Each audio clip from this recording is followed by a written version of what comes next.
Shalom. Hallelujah. मैं सबको प्रभु यीशु का नाम से स्वागत करता हूं। भाई बहनों, आज हम सीखेंगे संसार से अलग दई और उसका जो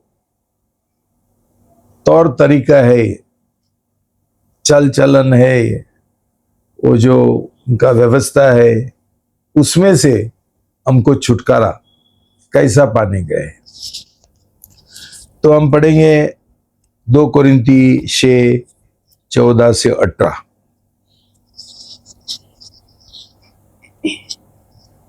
दो कुरिन्थियों अध्याय 6 पद 14 से लेकर 18 तक। अविश्वासियों के साथ असमान जुए में न जुटो, क्योंकि नीतिमान और अनीतिमान का क्या मेल जोल, या ज्योति और अंधकार की क्या संगति, और मसीह का बलियाल के साथ क्या लगाव, या विश्वासी के साथ अविश्वासी का क्या नाता, और मूर्तियों के साथ परमेश्वर के मंदिर का क्या संबंध, क्योंकि हम तो जीवते परमेश्वर के मंदिर है, जैसा परमेश्वर ने कहा है, मैं उनमें बसूंगा और उनमें चला फिरा करूंगा, और मैं उनका परमेश्वर हूँगा और वे मेरे लोग होंगे। इसीलिए प्रभु कहता है, उनके बीच में से निकलो और अलग रहो, और अशुद्ध वस्तु को मत छुओ, तो मैं तुम्हें ग्रहण करूंगा, और मैं तुम्हारा पिता होऊंगा और तुम मेरे बेटे और बेटियां होंगे। यह सर्वशक्तिमान प्रभु परमेश्वर का वचन है। प्रभु को धन्यवाद। आइए हम प्रार्थना करेंगे। प्रभु मैं धन्यवाद देती हूँ प्रभु आपके शब्द के लिए, प्रभु ये सच्चाई के लिए प्रभु धन्यवाद प्रभु। जैसे हम प्रभु आज सीखेंगे प्रभु कि कैसे प्रभु हमको संसार से अलग रहना है प्रभु, कि सच में प्रभु ये संसार में रहेंगे प्रभु, इसमें हमारा ही नुकसान है, हमारा ही नाश होगा प्रभु। सच में जैसे पिताजी हमको सिखाएंगे आपके शब्द के द्वारा प्रभु, सच में प्रभु ये सच्चाई प्रभु हमारे खुद के लिए है प्रभु, कि हम प्रभु जांचे अपना जीवन कि हम सच में संसारी है क्या, और सच में हम एक सही मसीह का जीवन जी रहे हैं क्या, ये जांचने के लिए प्रभु पवित्र आत्मा हमसे बात करे हर एक रहमा के द्वारा प्रभु। इसलिए धन्यवाद प्रभु यीशु मसीह। ये रिकॉर्डिंग को भी प्रभु आपके हवाले करती हूँ प्रभु, जो सुन रहे प्रभु सच में प्रभु उनके जीवन में भी प्रभु ये शब्द के द्वारा प्रभु आप काम करते प्रभु, उनके हृदय को छीदना प्रभु, और सच में प्रभु उनका उद्धार के लिए मैं प्रार्थना करती हूँ प्रभु। आगे का समय प्रभु पवित्र आत्मा के अगुवाई में सौंपती हूँ, प्रार्थना यीशु के नाम से करती हूँ, आमीन। आमीन।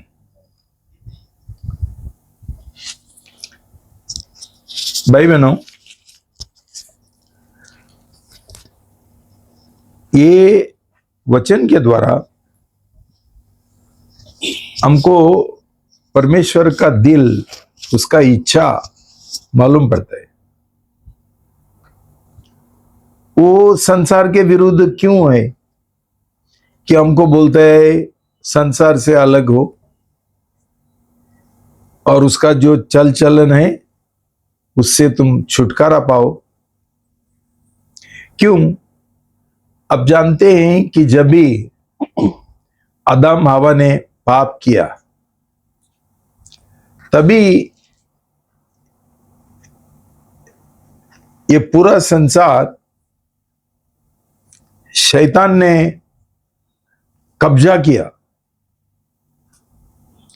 पहला परमेश्वर ने आदम हवा को ये जो संसार है वो उसके अधीन किया था, और वो उसके ऊपर राज चलाने वाला था। जैसा पाप हुआ, ये सब जो हक, अधिकार, सौभाग्य जो उसको मिला था, अभी आदम से शैतान का हाथ में गया। तो वो अभी संसार का धनी, मालिक, राजा बन गया। हम पढ़ेंगे 1 यूहन्ना 5 19। ये 1 यूहन्ना अध्याय 5 पद 19।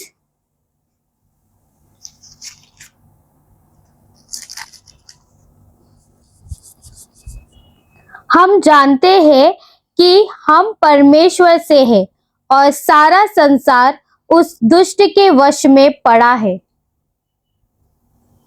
साफ साफ प्रभु का वचन बोलता है कि ये संसार अभी शैतान का हाथ में है। एक हमारा एक पुराना इंग्लिश सॉन्ग था जिसमें लिखा था कि पूरा संसार परमेश्वर का हाथ में है। ठीक है, एक तरीके से ये पूरा सृष्टि, रचना और संसार परमेश्वर का हाथ में है, लेकिन आदम का पाप के बाद जो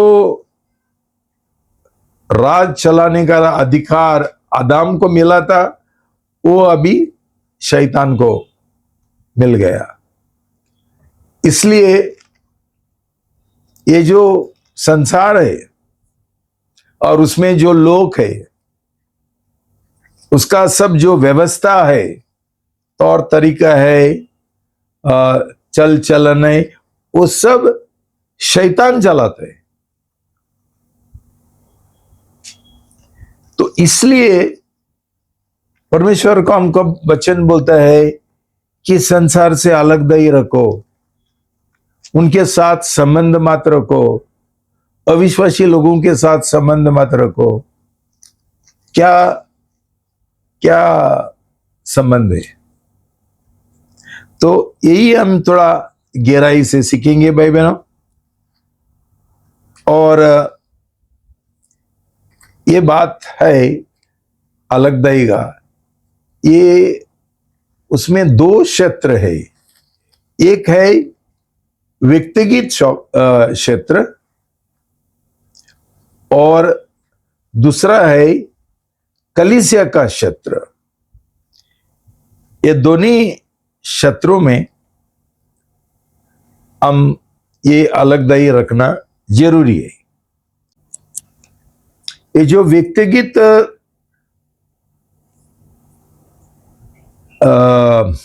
अलग दही है, ये हमारा हर एक जन का समर्पण है कि हम जब भी हमारा नया जन्म होता है, हमारा चल चलन परमेश्वर का वचन के अनुसार होगा। वो हमारा मापदंड है। और ये हम समर्पण करते हैं कि हम पवित्र जीवन जिएंगे, प्रभु ने जैसा हमको आज्ञा दिया वचन में उसके अनुसार। इसका मतलब क्या है? संसार जो शैतान का हाथ में है, शैतान के अधीन है, उनका जीवन का तौर तरीका अलग है, उनका मूल्य अलग है। और जो लोग परमेश्वर का राज में है, उनका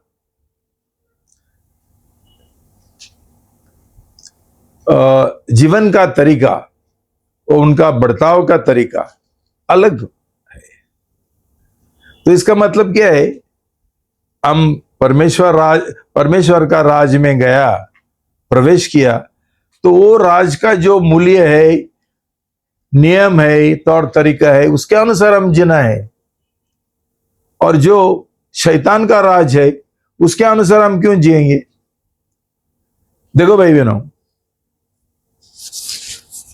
हम भारत देश में है।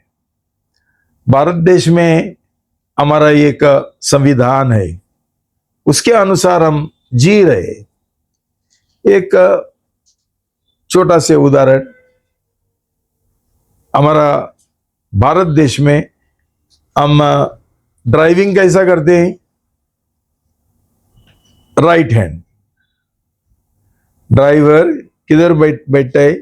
राइट साइड बैठता है और चलाते हैं। अभी समझो हम अमेरिका गए और हम इधर का ड्राइवर है, बॉम्बे का। अचानक हमको अमेरिका में नौकरी मिलता है और उधर हम गाड़ी चलाएंगे। हम राइट साइड ड्राइविंग नहीं कर सकते, उधर लेफ्ट साइड है।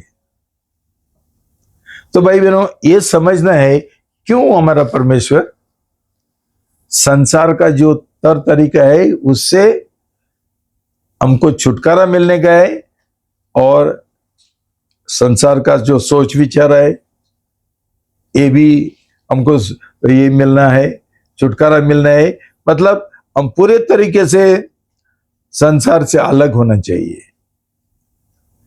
संसार है अंधकार का राज, परमेश्वर का राज है ज्योति का राज। तो ज्योति और अंधकार कैसा साथ में चलेंगे?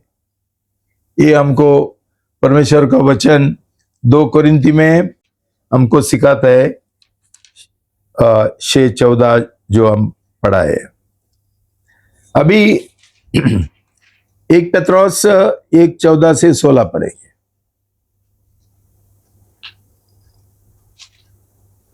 1 पत्रस अध्याय 1 पद 14 से 16।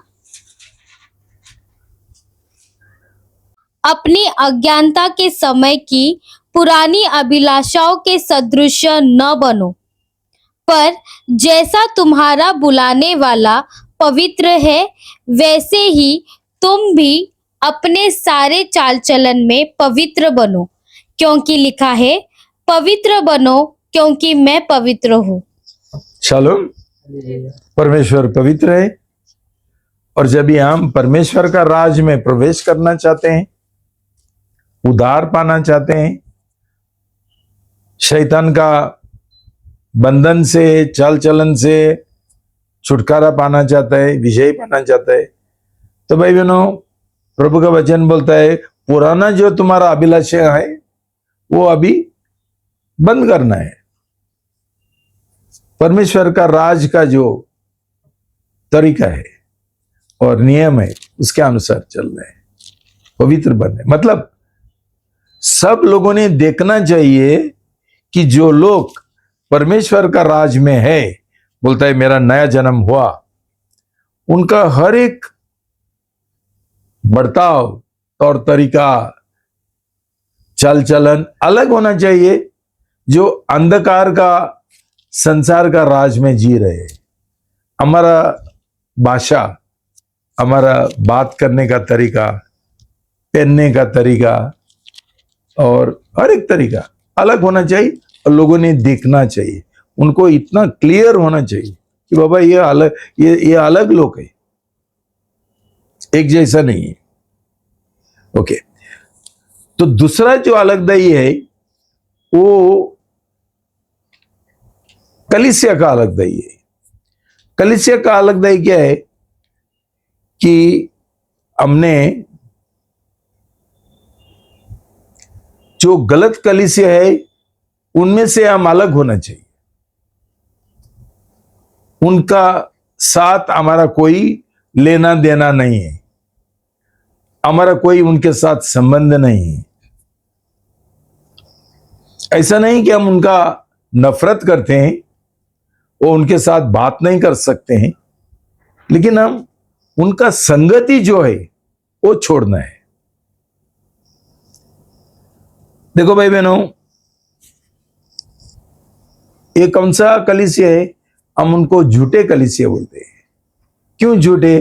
क्यों उनका जो शिक्षा है वो झूठी है, झूठा शिक्षा। उनका जो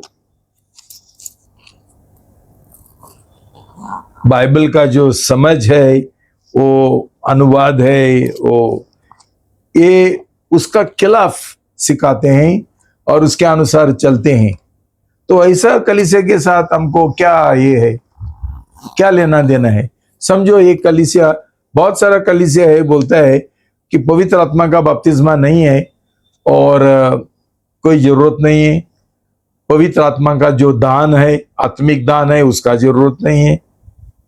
अन्य भाषा का कोई जरूरत नहीं है। और कहीं लोग बोलता है ये समझो जो हमारा बीच में औरत लोग उनका माथा ढकते हैं, उसका जरूरत नहीं है। तो भाई बहनों, ये बातें हमको ऐसा लगता है छोटा बातें हैं तो क्या हो गया।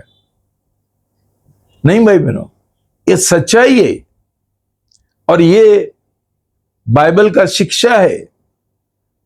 और ये लोग, ये झूठे कलीसिया उसके अनुसार नहीं जी रहे, ये प्रचार नहीं कर रहे, तो हम उसके साथ संबंध कैसा रख सकते।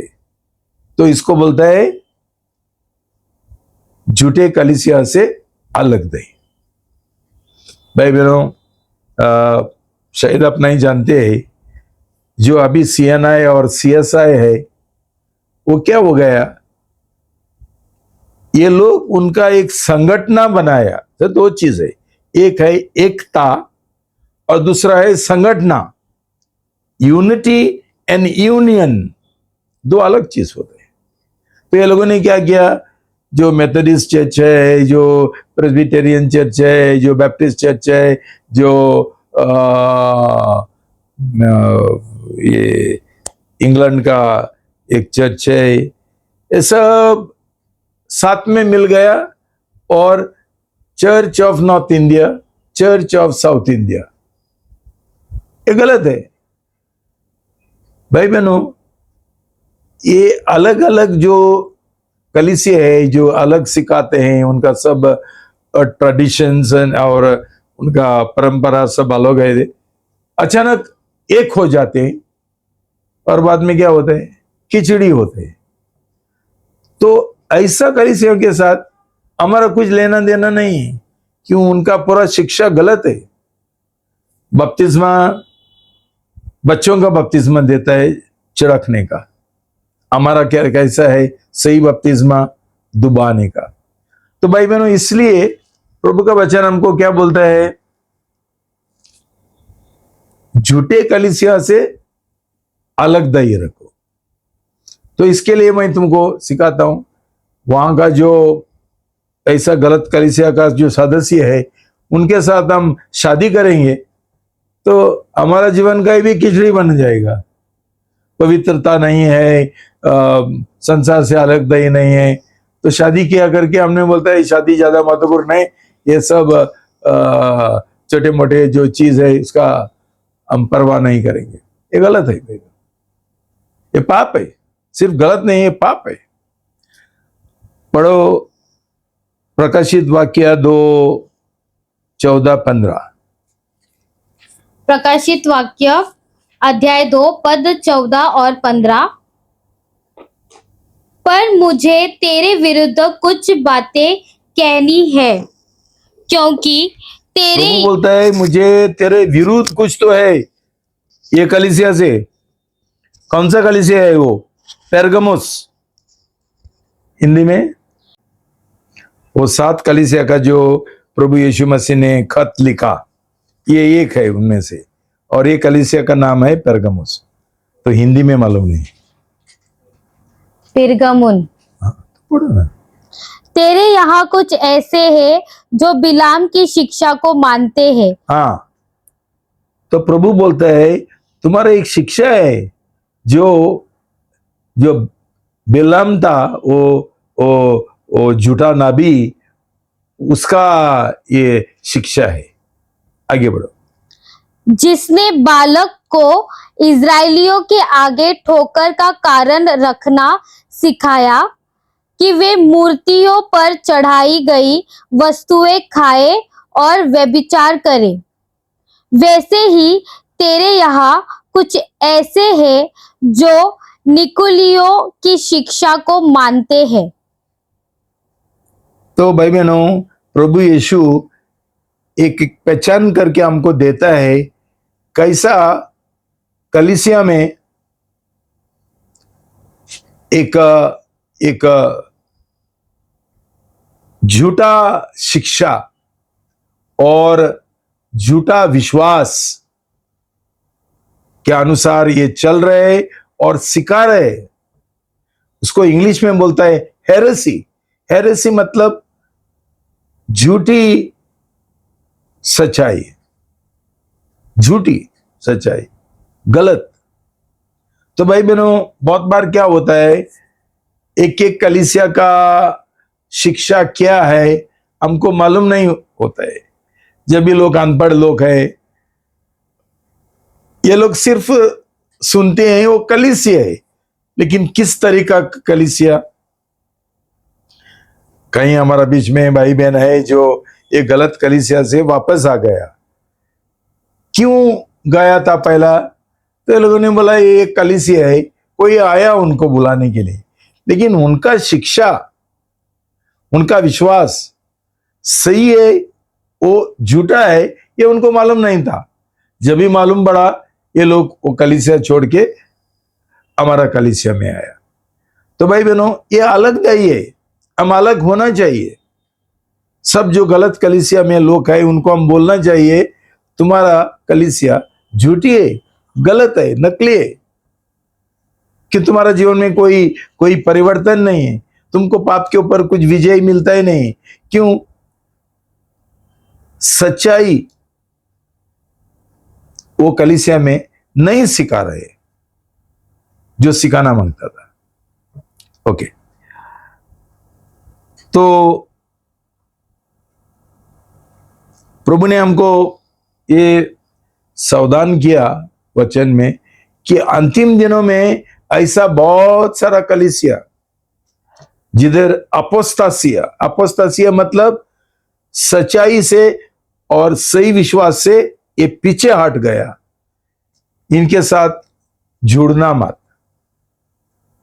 और अंतिम दिनों में और ऐसा कलीसिया आएंगे, क्यों? है शैतान का कलीसिया है, झूठे कलीसिया। लुका 7:34।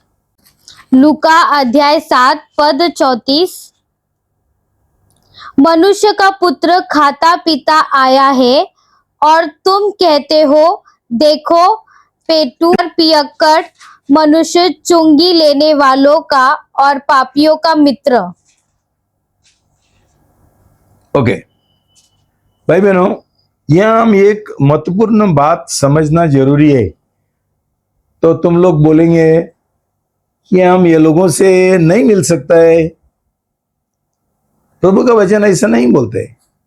प्रभु हमको सिखाता है हम एक मनुष्य जो पापी है उसका हम प्रेम करते हैं, लेकिन उसका पाप का हम नफरत करते हैं, वो हमको पसंद नहीं है। तो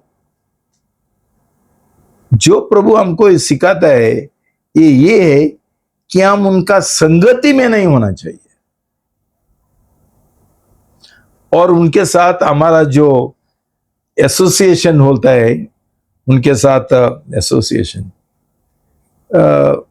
ज्यादा नजदीक एक हमारा रिश्ता जो होता है वो नहीं होना चाहिए।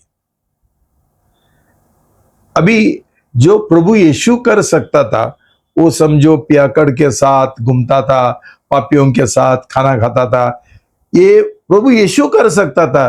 क्यों? वो आत्मिक तौर से मजबूत था, विश्वास में मजबूत था।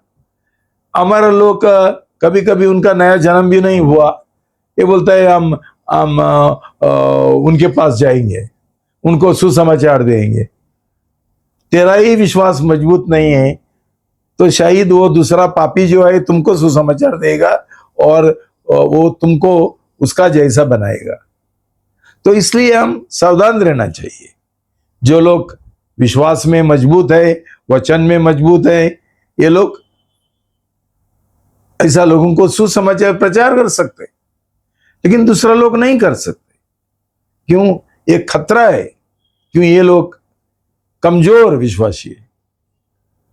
तो लेकिन ये ध्यान में रखना है, हम ये लोगों का जो पापी लोग है, झूठे मसीह है, नामधारी मसीह है, उनका हम नफरत नहीं करते हैं, लेकिन हम उनके साथ समय नहीं बिताएंगे।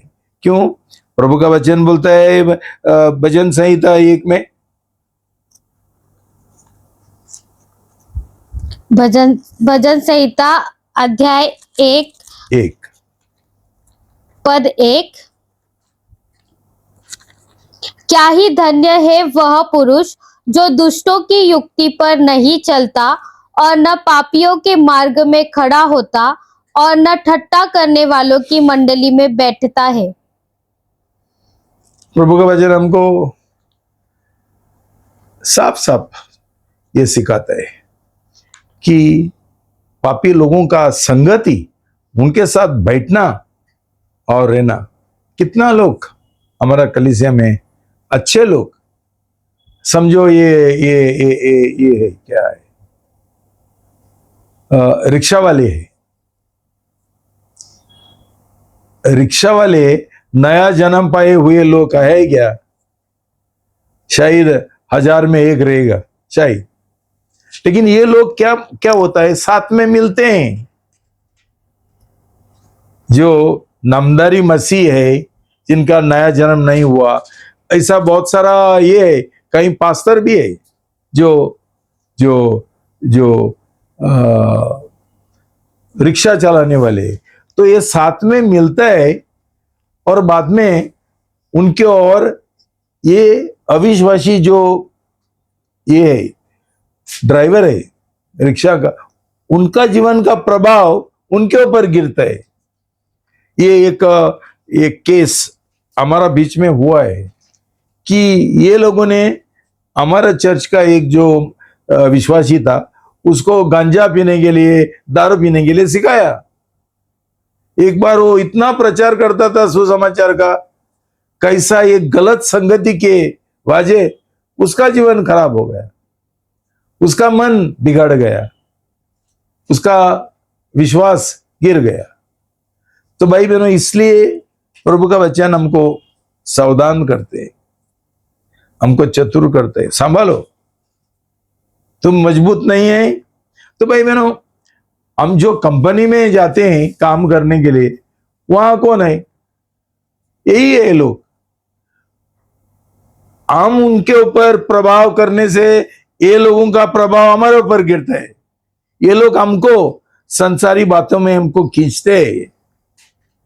हमारे साथ डांस के लिए आओ, हमारे साथ पिकनिक के लिए आओ, हमारे साथ दारू पीने के लिए आओ, ये सब उधर चलता है। तो किसने बोला तुमको एक कंपनी में ऐसा काम करने के लिए?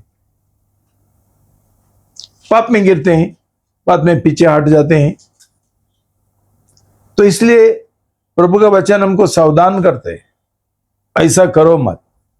अभी सिर्फ पैसा के लिए, पैसा मिलता है, अच्छा पगार मिलता है करके हमें कंपनी में ज्वाइन होते हैं, मतलब हमको आत्मिक जीवन का कोई परवाह नहीं है।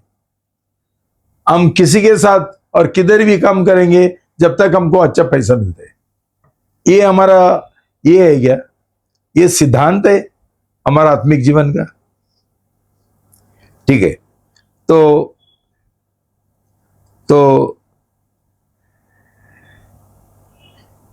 1 कोरिन्थी 5:9 और 10। 1 कुरिन्थियों अध्याय 5 पद 9 और 10। मैंने अपनी पत्री में तुम्हें लिखा है कि व्यभिचारियों की संगति न करना। यह नहीं कि तुम बिल्कुल इस जगत के व्यभिचारियों या लोभियों या अंधेर करने वालों या मूर्ति पूजकों की संगति न करो, क्योंकि इस दशा में तो तुम्हें जगत में से निकल जाना ही पड़ता। भाई बहनों, फिर एक बार पौलुस हमको वही सिखाता है। ऐसा नहीं है कि हम उनके साथ बात नहीं कर सकते, वो मिल नहीं सकते, लेकिन ज्यादा समय जो संगति होता है, उनका मीटिंग में जाने का, उनका चर्च में जाने का, ये प्रभु का वचन बोलता है ऐसा मत करो।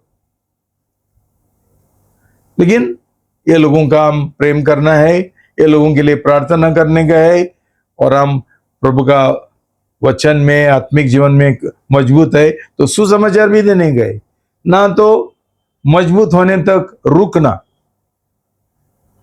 ज्यादा समय उनके साथ बिताना मत।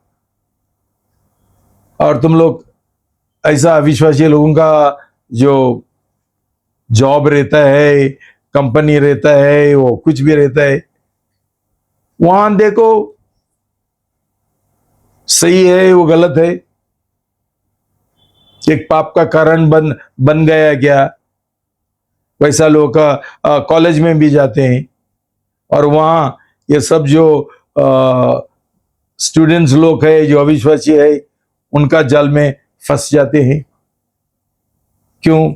कभी कभी ये लोगों का नया जन्म हुआ ही नहीं, फिर भी कॉलेज में पढ़ाई करते हैं।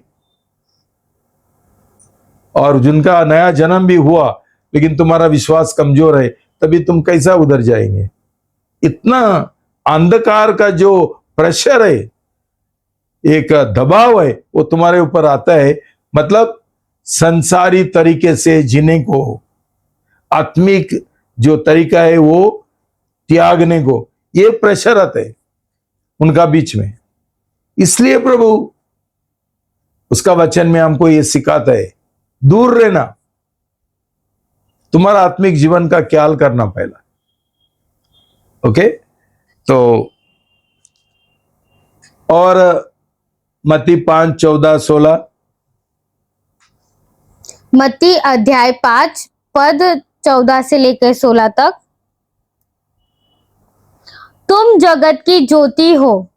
जो नगर पहाड़ पर बसा हुआ है वो छिप नहीं सकता, और लोग दिया जलाकर पैमाने के नीचे नहीं परंतु दीवट पर रखते हैं, तब उससे घर के सब लोगों को प्रकाश पहुंचता है। उसी प्रकार तुम्हारा उजियाला मनुष्य के सामने चमके, कि वे तुम्हारे सुप्रीति के कार्य को देखकर तुम्हारे पिता की जो स्वर्ग में है महिमा करे। भाई बहनों, एक आदर्श बात है। सही मसीह, सही प्रभु का शिष्य जो है, ऐसा होना चाहिए। लेकिन ऐसा है क्या? ये लाखों का सवाल है, करोड़ का सवाल है। आज ज्यादा से ज्यादा जो मसीह लोग हैं, ये लोग नमदरी मसीह है। किधर है उनका ज्योति? ये लोग कभी कभी अंधकार से बेकार है और बुरा है। हम ऐसा ज्योति बनना है, लेकिन अभी तक बना नहीं है। क्यों? हमारा नया जन्म हुआ ही नहीं, वो हम विश्वास में मजबूत है, तो हम कैसा ज्योति ये अंधकार में फैलाएंगे। यूहन्ना 15:18-19। यूहन्ना अध्याय 15 पद 18 और 19। यदि संसार तुमसे बैर रखता है तो तुम जानते हो कि उसने तुमसे पहले मुझसे बैर रखा। यदि तुम संसार के होते तो संसार अपनों से प्रेम रखता, परंतु इस कारण कि तुम संसार के नहीं वरन मैंने तुम्हें संसार में से चुन लिया है, इसीलिए संसार तुमसे बैर रखता है। देखो भाई बहनों, अंधकार का नफरत क्यों करेगा?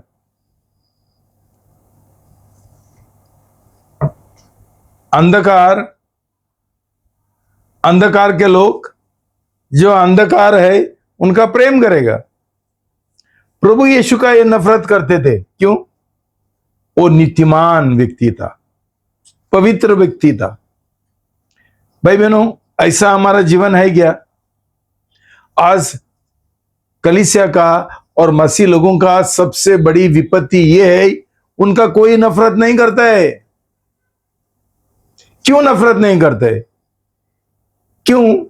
ये अंधकार का जो लोग है वो सोचता है ये लोग भी अंधकार का लोग है, कि उनका जीवन उनका जैसा ही है।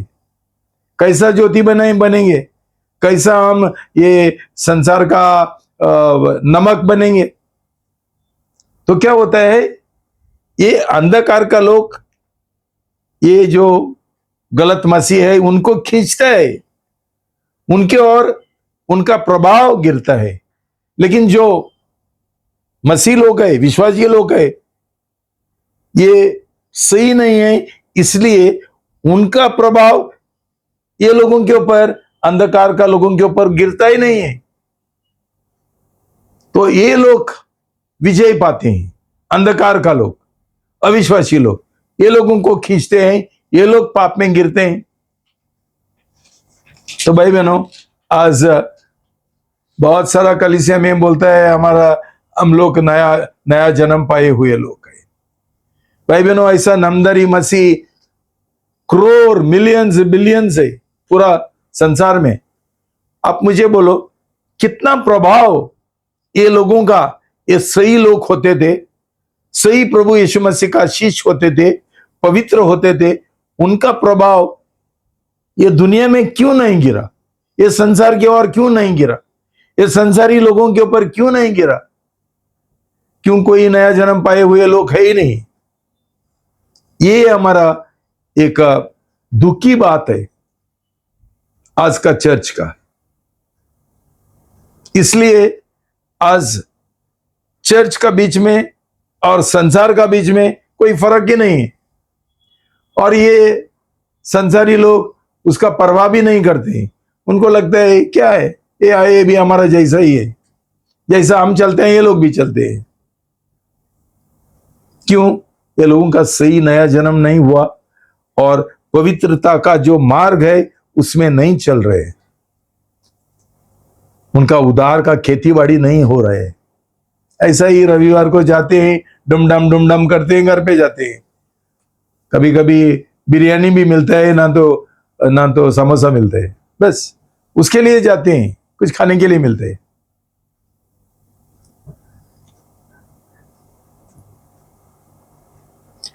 तो इसका कौन जवाब देगा? आज अंधकार का राज जो है वो बढ़ रहा है और ज्योति का राज क्या हो रहा है? वो कम हो रहा है। क्यों? आज गलत मसीह पैदा हो रहा है, जिनको ऐसा ही बपतिस्मा देते हैं और उनका नंबर, उनका अखड़ा बढ़ रहा है, लेकिन कोई शक्ति नहीं है, पवित्र आत्मा का समर्थ नहीं है, अभिषेक नहीं है, पवित्र जीवन नहीं है। क्यों? मिलजुल हो गया सब, नाम के बाजे मसीह लोग, नामदारी, दुनियादारी, धार्मिक, ऐसा चल रहे। तो जब भी वो चर्च का एक पास्टर जो आया था पूछने के लिए क्यों छोड़ दिया, लोगों ने क्लियर उनको बोला, उधर जाके हमारे जीवन में कोई परिवर्तन है ही नहीं, जितना एक दिन में 2 दिन में उधर ये दूसरा कलीसिया में जाके हमने देखा कितना परिवर्तन हुआ हमारा जीवन में। ऐसा सब कलीसिया चल रहे, कुछ भी चलता है, नाम के बाजे। हमारा कलीसिया को बोलता है बहुत, उसमें बहुत कष्ट है, बहुत कठिन है, बहुत शकरा मार्ग है। हमको ऐसा मार्ग में चलने का नहीं है, तो प्रभु का पीछे क्यों जाते हैं? हमारा गुरु कष्टों का गुरु है, दुखों का गुरु है। उसने दुख उठाया, कष्ट उठाया क्रूस के ऊपर, और हम उसका शिष्य बनना चाहते हैं और मजा करना चाहते हैं, संसार के अनुसार जीना चाहते हैं, संसारी लोगों का जैसा। हमको पैसा का प्रेम है, पैसा का पीछे जाते हैं, तो क्यों प्रभु यीशु मसीह का शिष्य बनते हैं? जाए ना संसार में। ये लोगों को जो परमेश्वर का राज है उसका जो फायदा मिलता है वो चाहिए, लेकिन ये राज का जो राजा है वो नहीं चाहिए। उसको ये मालिक बनाने के लिए तैयार नहीं, उसको उनका जीवन का राजा बनाने के लिए तैयार नहीं, प्रभु बनाने के लिए नहीं। ऐसा मुंह से बोलते हैं प्रभु प्रभु प्रभु, लेकिन वो उनका प्रभु नहीं है। क्यों? ये खुद का इच्छा के अनुसार जी रहे, प्रभु का और मालिक का और उनका बादशाह का इच्छा के अनुसार नहीं चलते हैं। तो भाई बहनों, ऐसा मसीह बन के क्या फायदा है? तुम लोग हिंदू रहते थे तभी भी नरक में जाते थे, और ये नामदारी मसीह बन के भी नरक में जाएंगे, तो क्यों प्रभु का पीछे जाने गए? हमको प्रभु का शिष्य बनने गए तो हम प्रभु का जैसा बनना चाहिए, हमारा स्वभाव उसका जैसा होना चाहिए, ताकि लोग हमारा जीवन और हमारा स्वभाव देखते हुए परमेश्वर को महिमा दे सके। 1 यूहन्ना अध्याय 2 पद 15 से 17। तुम न तो संसार से और न संसार में की वस्तुओं से प्रेम रखो। यदि कोई संसार से प्रेम रखता है तो उसमें पिता का प्रेम नहीं है, क्योंकि जो कुछ संसार में है, अर्थात शरीर की अभिलाषा और आंखों की अभिलाषा और जीविका का घमंड, वह पिता की ओर से नहीं परंतु संसार ही की ओर से है। संसार और उसकी अभिलाषाएं दोनों मिटते जाते हैं, पर जो परमेश्वर की इच्छा पर चलता है वह सर्वदा बना रहेगा।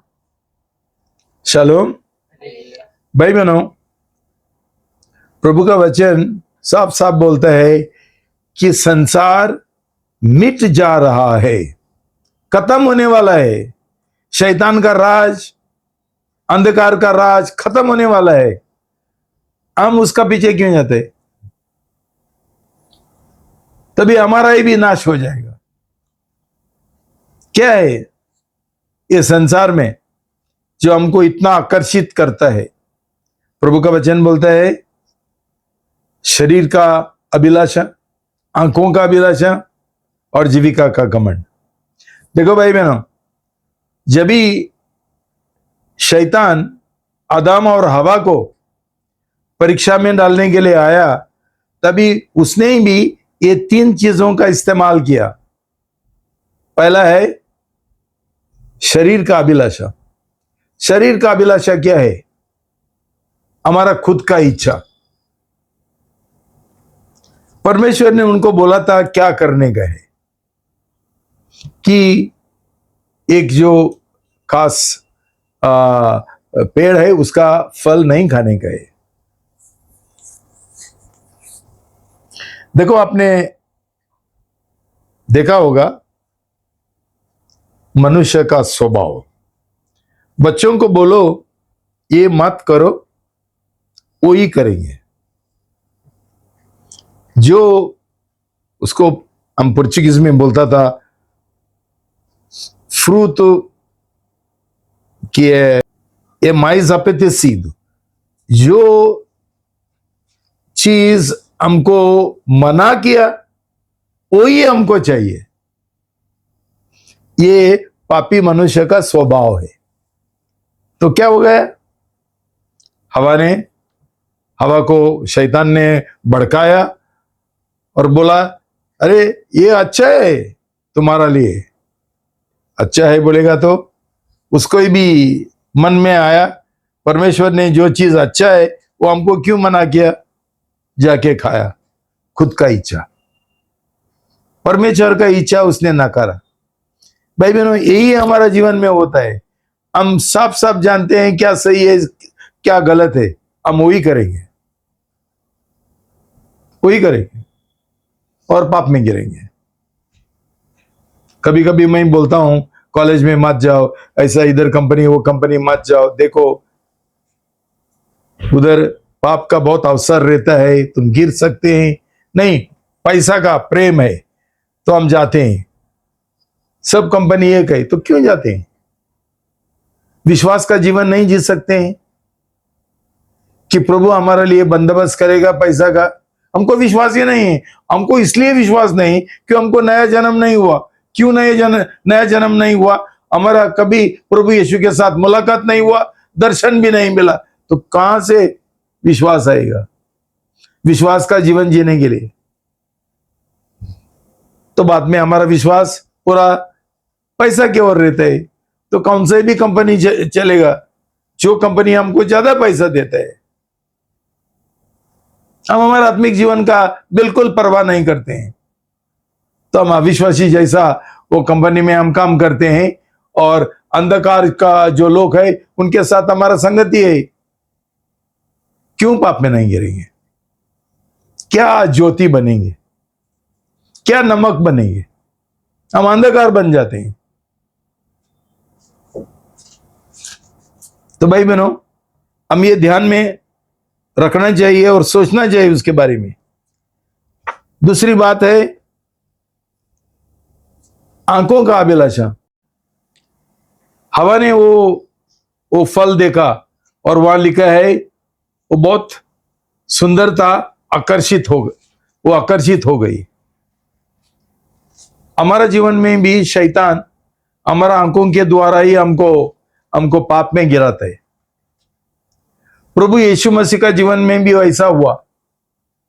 जब भी शैतान रेगिस्तान में आया 40 दिन का उपवास का समय, उसने क्या बोला? उसने बोला पहला परीक्षा, ये जो पत्थर है वो रोटी बनाओ। ये क्या है? ये खुद का इच्छा, अभिलाषा, शरीर का अभिलाषा।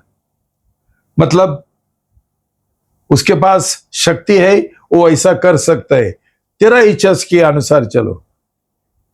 परमेश्वर ने उसको ये नहीं दिया था, ये अधिकार नहीं दिया था कि वो ऐसा करे, लेकिन शैतान उसको बोलता है तेरे पास अधिकार है, क्यों नहीं करते? तो उसने उसको जवाब दिया कि मनुष्य सिर्फ रोटी से नहीं जी रहे, उसको विजय मिला। दूसरा है उसने उसको क्या किया? वर्स 6, कौन सा है वर्स? लुका 4:6। तब शैतान ने उससे ले गया और उसको पल भर में जगत के सारे राज्य दिखाए और उससे कहा, मैं ये सब अधिकार और इनका वैभव तुझे दूंगा, क्योंकि वह मुझे सौंपा गया है। देखो भाई बहनों, उसने उसको लिखे गया और उसका जो राज है, उसने बोला ये सब राज मेरा है, देखो ये मैं तुझे दे सकता हूं। आंखों का अभिलाषा, उसने देखा ये सब मेरा हो सकता है। प्रभु यीशु ने देखा और क्या बोला? आगे बढ़ो। और जिसे चाहता हूं उसी को दे देता, इसीलिए यदि तू मुझे प्रणाम करे तो ये सब तेरा हो जाएगा। प्रभु ने क्या है ये दिया, जवाब दिया? यीशु ने उसे उत्तर दिया, लिखा है, तू प्रभु अपने परमेश्वर को प्रणाम कर और केवल उसी की उपासना कर। देखो भाई बहनों, उपासना हम कैसा करते हैं? जब भी हम परमेश्वर का इच्छा करने के लिए तैयार है। हम कभी ये वर्शिप, आराधना हम कभी नहीं कर सकते है जब भी हम खुद का इच्छा के अनुसार चल रहे, नहीं कर सकते। तो प्रभु ने उसको बोला सिर्फ परमेश्वर का उपासना और आराधना करना है। कैसा? उसका इच्छा का आज्ञा पालन करते हुए। तो उसने उसका आंखों का जो अभिलाषा था उसके ऊपर विजय पाया। और तीसरा क्या था?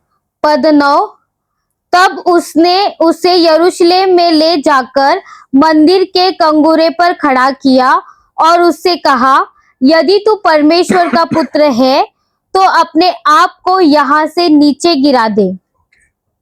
तो भाई बहनों, फिर एक बार शैतान ने बोला, ऊपर उसको लेके गया, बोला तेरे पास चंगाई करने का और ये करने का सब दान है, शक्ति है, तू उड़ी मारो, तू बच जाएगा, तेरा परमेश्वर तुझे स्वर्गदूत भेजेगा पकड़ने के लिए। देखो प्रभु यीशु ने उसको जवाब दिया, परमेश्वर का परीक्षा करना मना है, सही नहीं है। वो उसको दिखाना चाहता तो दिखाओ तेरा शक्ति। एक बार प्रभु यीशु मसीह का भाई जो अविश्वासी थे उस समय, उसका भाई विश्वासी बन गए, प्रभु का पुनर्स्थान होने के बाद ये विश्वासी बन गए।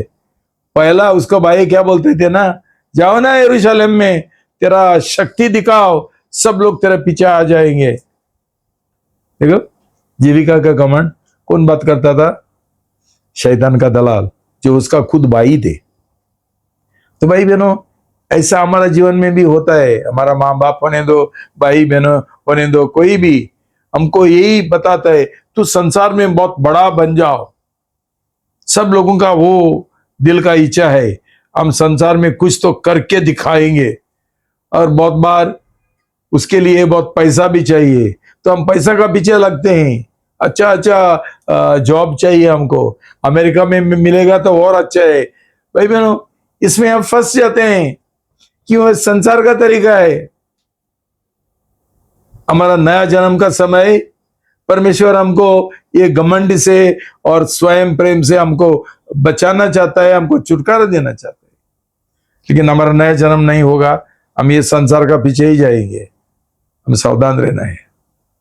ओके, तो याकूब 4:4, याकूब अध्याय 4 पद 4। हे व्यभिचारिणियों, क्या तुम नहीं जानती संसार से मित्रता करनी परमेश्वर से बैर करना है?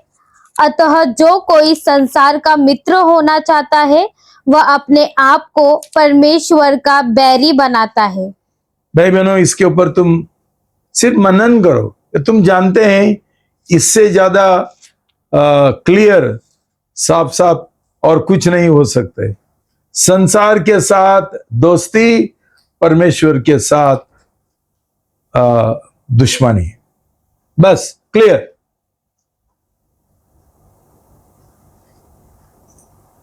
देखो, हमारा स्वयं प्रेम है, हमारा अंदर घमंड है और पैसा का प्रेम है करके हम कुछ भी करने के लिए तैयार है। संसार के साथ दोस्ती करने के लिए तैयार है। क्या बहाना देते हैं, मैंने बहुत बड़ा बहाना सुना है, लेकिन अंदर क्या है? अंदर पैसा का प्रेम है। ऐसा नहीं है, वैसा नहीं है। हमको विश्वास का जीवन जीने का नहीं है। हमको परमेश्वर ने नया जन्म दिया सुसमाचार प्रचार करने के लिए। नौकरी का बहाना देकर मैं मीटिंग को नहीं आ सकता हूं, रविवार को नहीं आ सकता हूं, और ये नहीं कर सकता हूं, वो नहीं करता हूं। क्यों? नौकरी को हमारा कबाब में हड्डी बना के रखा है, एक रुकावट बन के रखा है। तो हमारा प्राथमिकता क्या है? और हमको ये अविश्वास है जो शैतान ने डाला कि हम काम पर नहीं जाएंगे और पैसा नहीं कमाएंगे तो हम गरीब हो जाएंगे, हम कैसा जिएंगे, हम मर जाएंगे, सड़क पर आ जाएंगे, खाने को हमको कौन देगा? भाई बहनों, ये शैतान का तरीका है हमको बहकाने का। शैतान का काम ही वो है, लोगों को बहकाने का। तो भाई बहनों, संसार उसका बहकावत और झूठ के अनुसार चल रहे हैं, लेकिन जो प्रभु का लोग है उनके अंदर पवित्र आत्मा का शक्ति है ये समझने के लिए शैतान का बहकावत क्या है और प्रभु का इच्छा क्या है। हमारा ये बहाना है सिखाने के लिए दान नहीं है, इसलिए मैं पैसा कमाने के लिए कंपनी में जाता हूं। ऐसा कुछ है भैया? जिधर पाप का अवसर है चलता है, लेकिन पैसा चाहिए। स्कूल का काम करेगा तो कोई ये नहीं मिलते, पैसा नहीं मिलते, कम मिलते। हमको ज्यादा ये संसार का फिक्र है, आत्मिक फिक्र कुछ नहीं है। तो भाई बहनों, हम कैसा संसार के साथ बिल्कुल ब्रेक कर सकते हैं, हम तोड़ सकते हैं हमारा नाता, ये प्रार्थना करो। प्रभु दिखाएगा तुमको। मैं जो बोलता हूं वो भूल जाओ। पवित्र आत्मा क्या बोलते हैं उसको तुम लोग झूठ नहीं बोल सकेंगे, मुझे तो बहाना देंगे।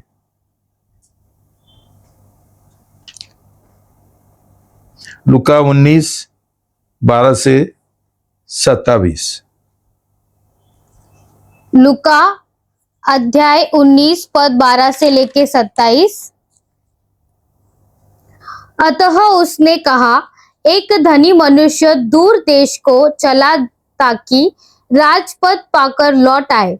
उसने अपने दासों में से 10 को बुलाकर उन्हें 10 मोहरें दी और उनसे कहा, मेरे लौट आने तक लेन देन करना।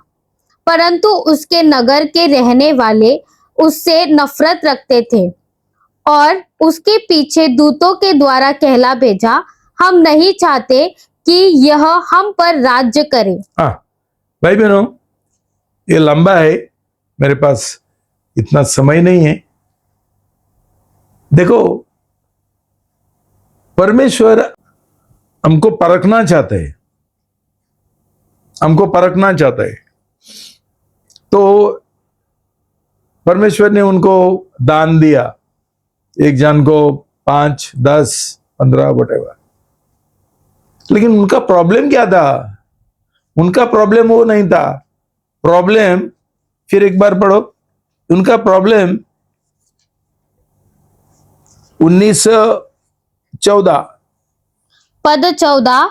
परंतु उसके नगर के रहने वाले उससे नफरत रखते थे और उसके पीछे दूतों के द्वारा कहला भेजा, हम नहीं चाहते कि ये हम पर राज्य करे। हाँ, हर एक मनुष्य का प्रॉब्लम ये है कि हम नहीं चाहते हैं प्रभु हमारे ऊपर राज चलाए। हमको प्रभु यीशु मसीह को राजा नहीं बनाना चाहता है, हमारा दिल का और जीवन का। प्रभु मालिक ये नहीं बनाना चाहता है, हम उसके अधीन नहीं रहना चाहते। हमको परमेश्वर का राज चाहिए, उसका सब जो आशीष मिलता है वो चाहिए। लेकिन यीशु को हमारा जीवन का कब्जा देने के लिए हम तैयार नहीं। आज क्या चल रहा है भाई, तुम जानते हैं, प्रभु प्रभु प्रभु प्रभु करके प्रभु को उल्लू बनाया, बिल्कुल उल्लू बनाया। क्यों प्रभु बोलता है? जब भी उसका नियम के अनुसार और इच्छा के अनुसार हम नहीं चलते।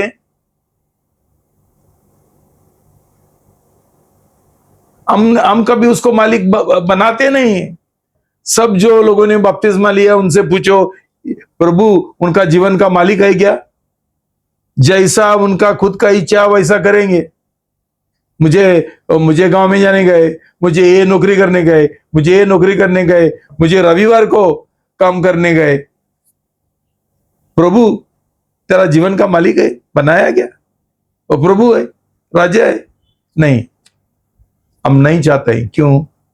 हमारा अंदर पुराना मनुष्य है, स्वयं है, और स्वयं बोलता है, माई शिप माई ऑर्डर, ये मेरा जीवन है और मुझे जैसा चाहिए वैसा मैं करूंगा। क्या किया? मैस जीवन का पूरा घोटाला कर दिया। बाद में भाग के आते हैं, बाद में हम उनको कैंप में भेजते हैं ताकि शैतान का स्वभाव से उनको छुटकारा मिले। मेरा ये है, नाव है और मैं उसका कैप्टन हूं। मेरा जीवन मैं चलाऊंगा। और एक है उनका लुका 19:27 पद 27 वहीं पर, परंतु मेरे उन बैरियों को जो नहीं चाहते थे कि मैं उन पर राज्य करूं, उनको यहाँ लाकर मेरे सामने घात करो। तो ये लोगों का अंत क्या होता है? प्रभु बोलता है, ये जो मेरा दुश्मन है ना, मेरा नहीं सुनना चाहता है, मुझे उनका जीवन का राजा नहीं बनाना चाहता है, नया जन्म नहीं पाना चाहते हैं, मेरा नियम के अनुसार नहीं आज्ञा पालन नहीं करना चाहते, उनको लेके आओ मेरे पास और उनको नाश करो।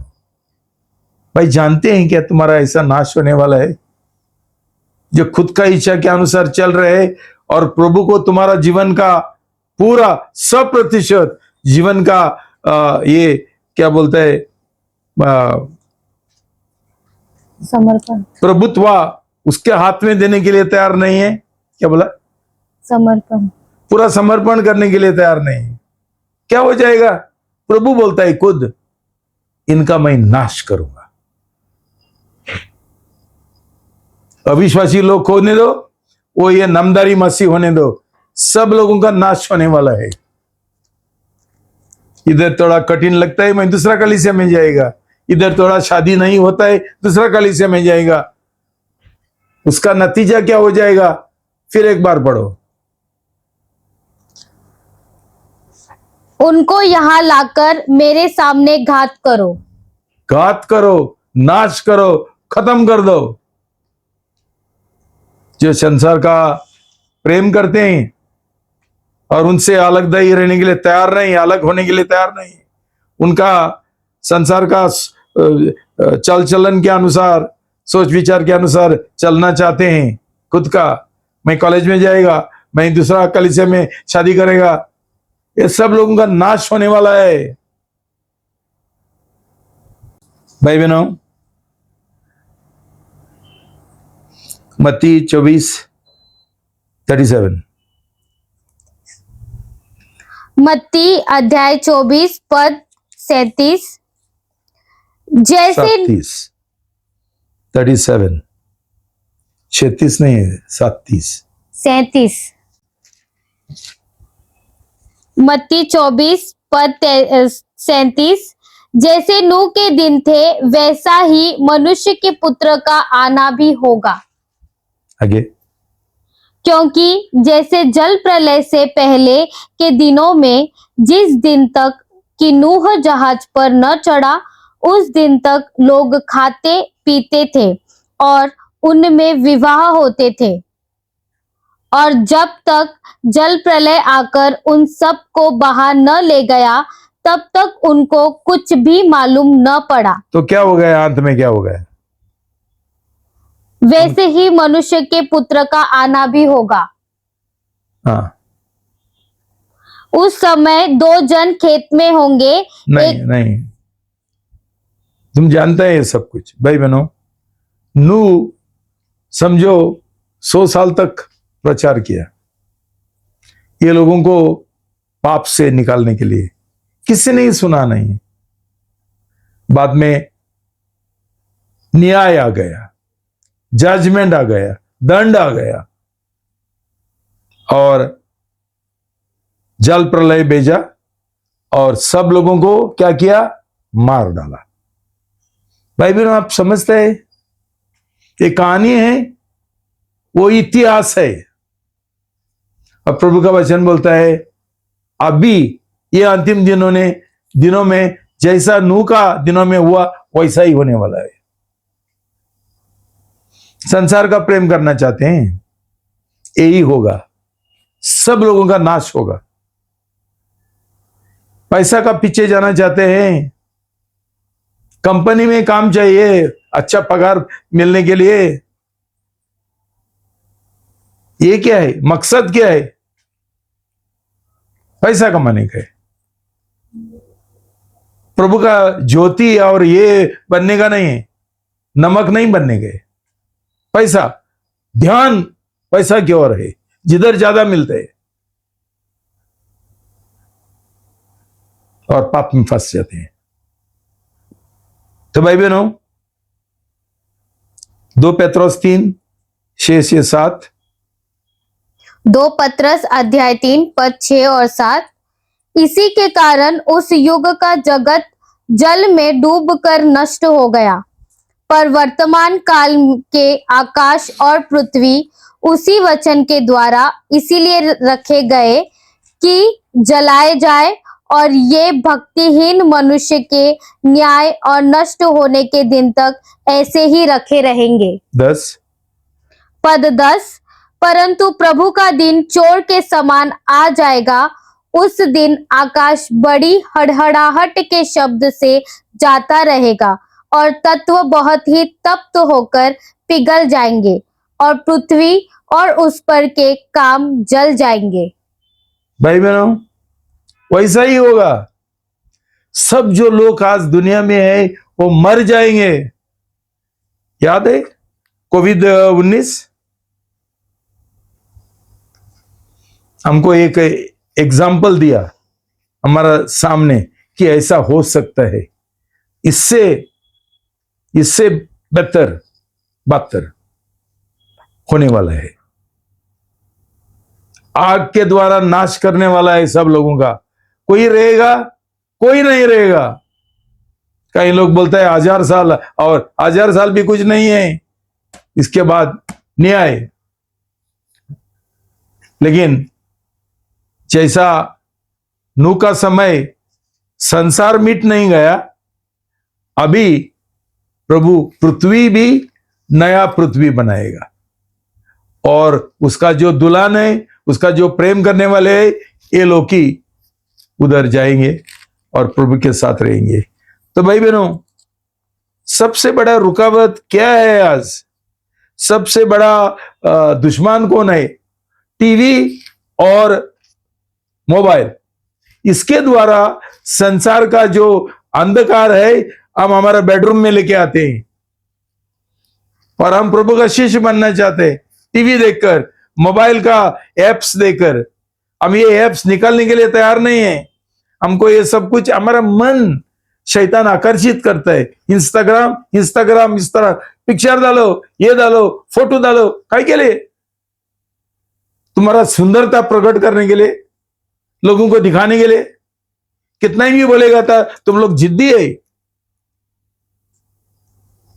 भाई बहनों, संसार का तरीका के अनुसार हम चलना चाहते हैं, उसमें क्या है?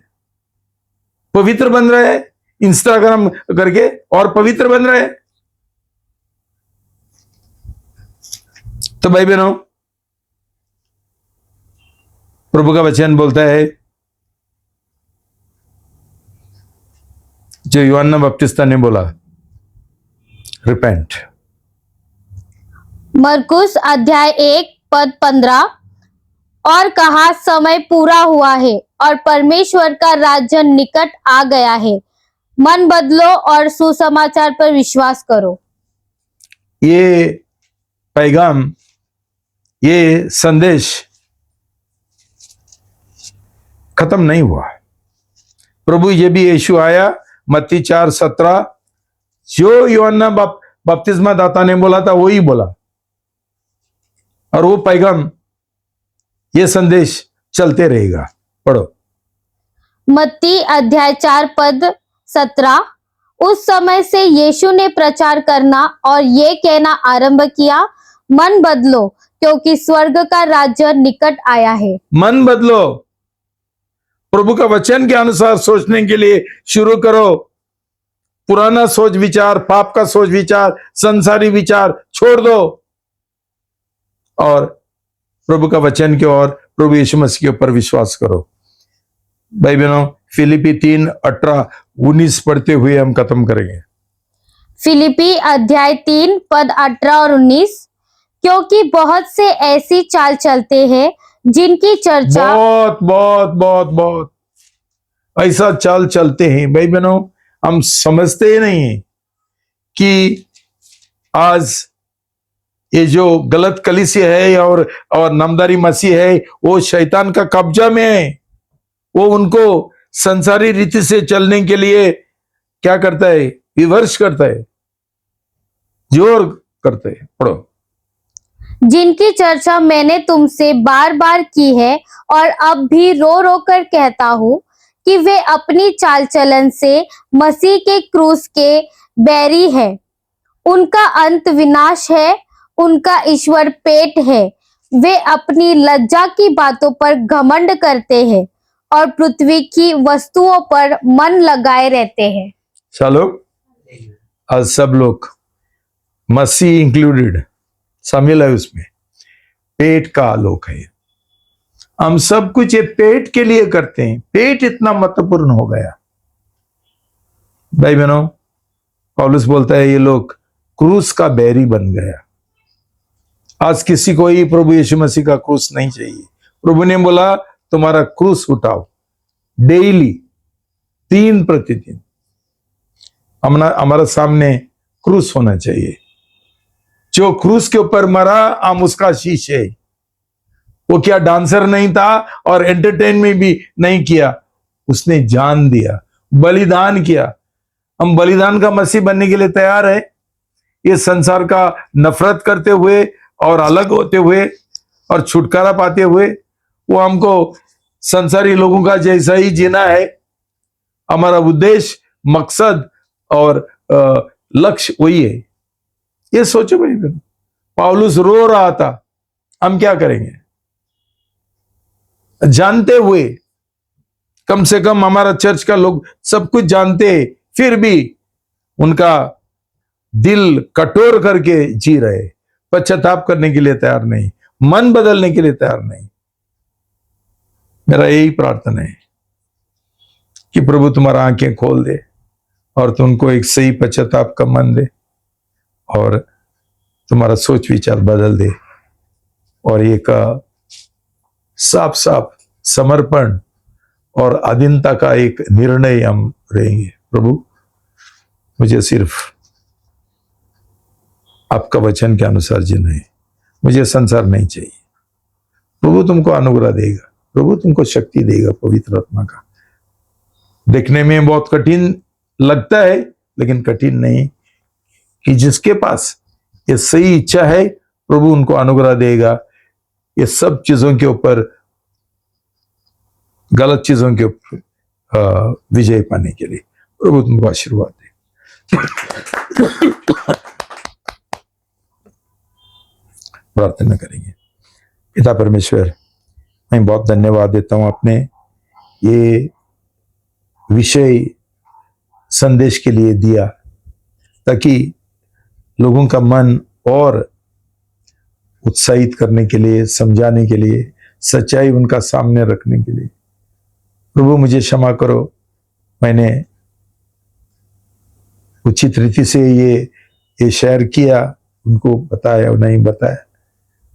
लेकिन पवित्र आत्मा, मैं प्रार्थना करता हूं कि जो संदेश और वचन मैंने प्रचार किया वो उनका दिल को छूने दो प्रभु, उनका आंखें खोलने दो प्रभु, उनका दिल टूटने दो प्रभु, और उनको उनका आंखों में आंसू दे दो प्रभु, कि हम प्रभु तेरा इतना नफरत किया, क्रॉस को हमने, क्रूस को पूरा निकाल दिया हमारा जीवन में।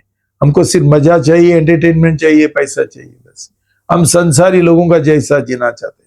प्रभु आप ही हमारे ऊपर दया करो और ये सब गलत सा सोच विचार है प्रभु वो निकाल दो प्रभु, और हमारा मन बदल दो प्रभु, हमारा मन का नवनीकरण करो प्रभु, ताकि हम लोग सही रीति से वचन के अनुसार, वचन का आज्ञा पालन करते हुए हम जिएंगे और ये संसार का हम ज्योति बनेंगे और नमक बनेंगे। धन्यवाद, अपने प्रार्थना सुन ले। यीशु का नाम से प्रार्थना करता हूं, आमेन। आमेन।